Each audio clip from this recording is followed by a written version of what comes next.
Assalamualaikum warahmatullahi wabarakatuh. Perkenalkan, kami dari kelompok 1. Pada video kali ini, kami akan membahas materi tentang auditing dan akuntan publik. Saya Andes Pranita sebagai ketua kelompok dan rekan saya. Perkenalkan, nama saya Rasmini. Perkenalkan, nama saya M. Agung Rahmatullah. Baiklah, di sini saya akan menjelaskan tentang pengertian auditing. Auditing merupakan proses pengumpulan dan pengevaluasian bahan bukti tentang informasi yang dapat diukur mengenai suatu entitas ekonomi yang dilakukan seorang yang kompeten dan independen untuk dapat menentukan dan melaporkan kesesuaian informasi dimaksud dengan kriteria-kriteria yang ditentukan. Berikutnya, saya akan menjelaskan tentang perbedaan auditing dan akuntansi.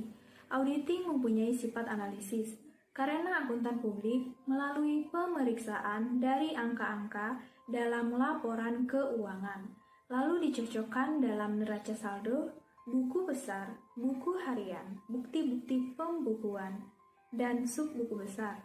Sedangkan akuntansi mempunyai sifat konstruktif karena disusun mulai dari bukti-bukti pembukuan, buku harian, buku besar, dan sub-buku besar, neraca saldo sampai menjadi laporan keuangan.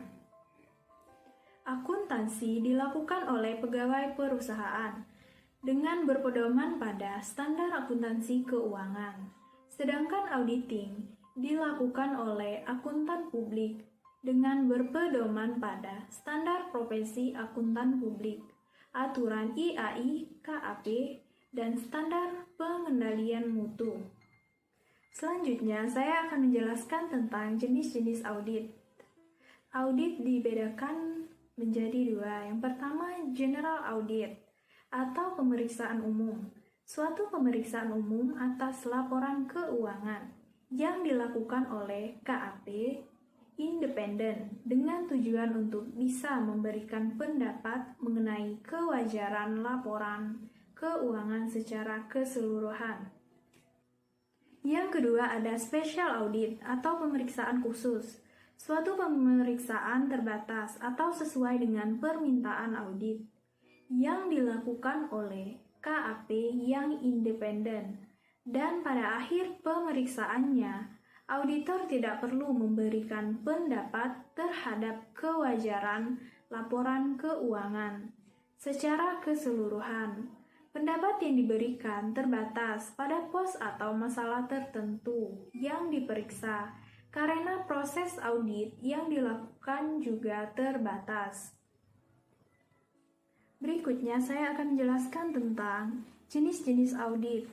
Ditinjau dari jenis-jenis pemeriksaan, audit dibedakan menjadi 4. Yang pertama, manajemen audit atau operasional audit.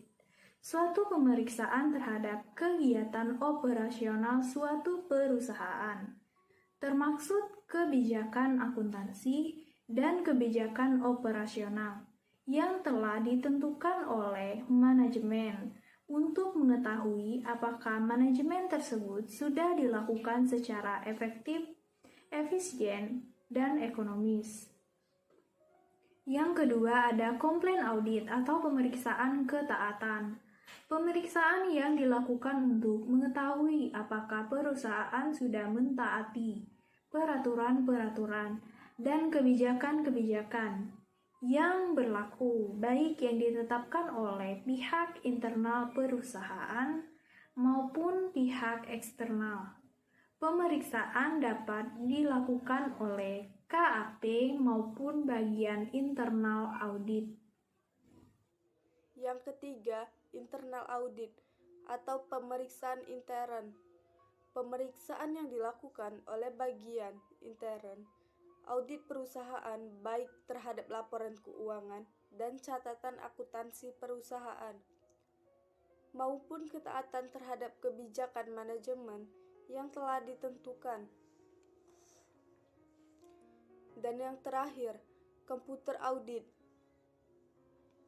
Komputer audit dengan menggunakan EDP sistem Baiklah, saya akan menjelaskan jenis-jenis auditor.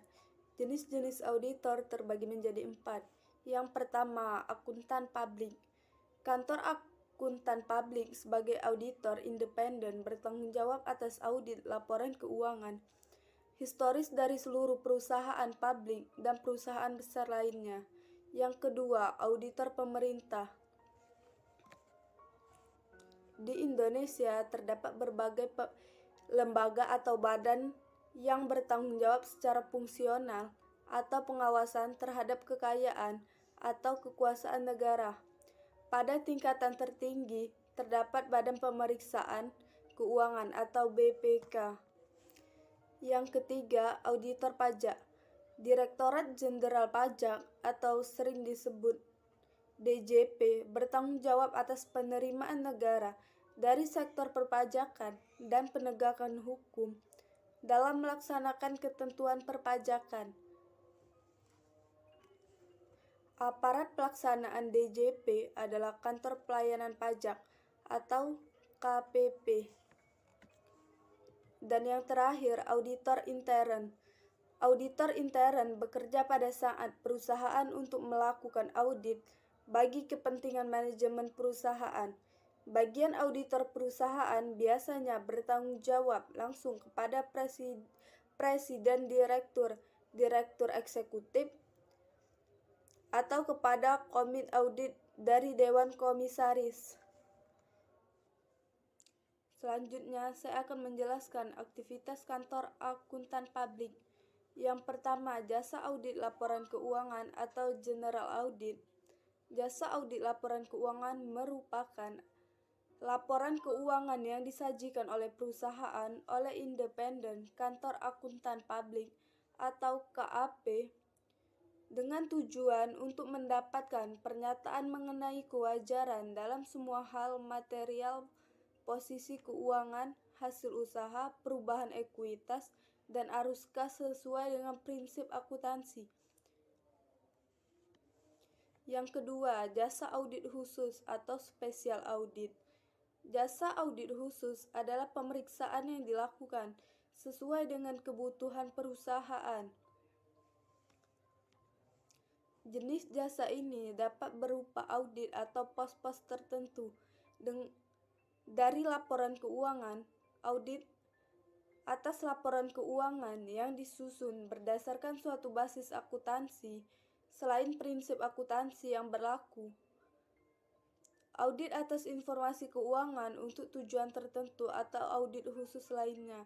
Yang ketiga, jasa review laporan keuangan. Jasa review atas laporan yang disajikan perusahaan dilaksanakan dengan permintaan, keterangan dan analisis yang menghasilkan dasar yang memadai bagi akuntan yang memberikan keyakinan terbatas bahwa tidak ada modifikasi material yang dilakukan atas laporan keuangan agar laporan keuangan tersebut sesuai dengan prinsip akuntansi. Yang keempat adalah jasa kompilasi atau penyusunan laporan keuangan. Kompilasi laporan keuangan perusahaan adalah jasa penyusunan laporan keuangan yang terdiri dari neraca, laporan laba rugi, laporan perubahan ekuitas, dan laporan arus kas, serta catatan atas laporan keuangan. Sesuai dengan prinsip akuntansi yang berlaku umum di Indonesia yang berdasarkan dokumen, catatan, dan informasi keuangan lainnya yang diberikan oleh perusahaan. Dan yang kelima adalah jasa atestasi. Jasa ini kami berikan untuk menguji keandalan suatu pernyataan atau asersi yang dimuat dalam suatu laporan yang dikeluarkan dan menjadi tanggung jawab manajemen perusahaan atau pihak lain. Pengujian ini kami lakukan melalui pemeriksaan, review, dan pengujian berdasarkan prosedur yang disepakati bersama. Dan yang keenam terakhir, jasa konsultansi. Jasa konsultasi yang kami berikan meliputi berbagai bentuk dan bidang sesuai dengan kompetensi atau keahlian publik. Akuntansi publik, jasa ini bervariasi, misalnya konsultasi umum kepada manajemen, perusahaan, perancangan dan implementasi sistem akuntansi, serta penyusunan proposal keuangan dan sebagainya. Selanjutnya ada struktur kantor akuntan publik. Bentuk hukum suatu kantor akuntan publik dapat berupa perusahaan, perorangan, maupun persekutuan. Di samping itu terdapat juga koperasi jasa audit yang memberikan jasanya hanya pada koperasi. Dalam suatu perusahaan yang berbentuk persekutuan, beberapa akuntan publik bergabung untuk menjalankan bersama-sama sebagai sekutu ataupun rekan. Mereka memberikan pelayanan audit dan lain-lainnya kepada pihak yang berminat. Biasanya para rekan memperkerjakan tenaga profesional untuk membantu pekerjaan mereka.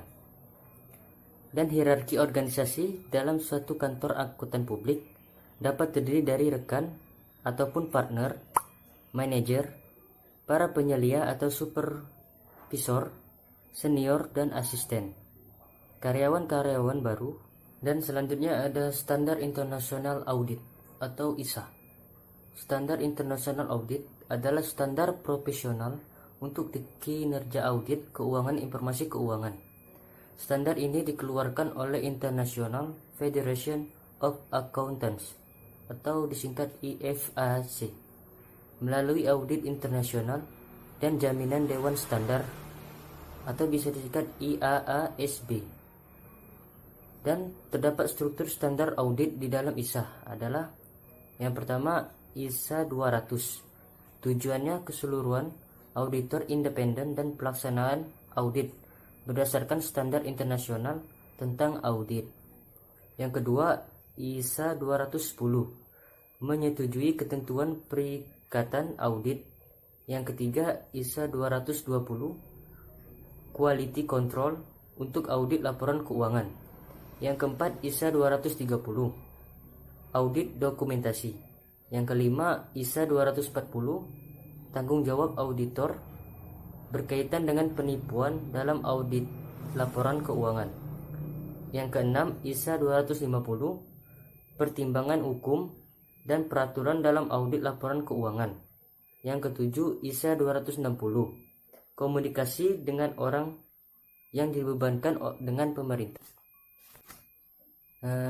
Dan yang kedelapan ISA 265 berkomunikasi kekurangan pengendalian internal mereka dibebankan dengan tata kelola dan manajemen.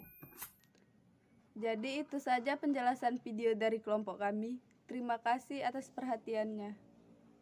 Saya sebagai ketua kelompok dan rekan-rekan saya, Nama saya Rasmini. Nama saya M. Agung Rahmatullah. kami pamit undur diri. Semoga penjelasan kami tadi dapat bermanfaat bagi kalian semua. Wassalamualaikum warahmatullahi wabarakatuh.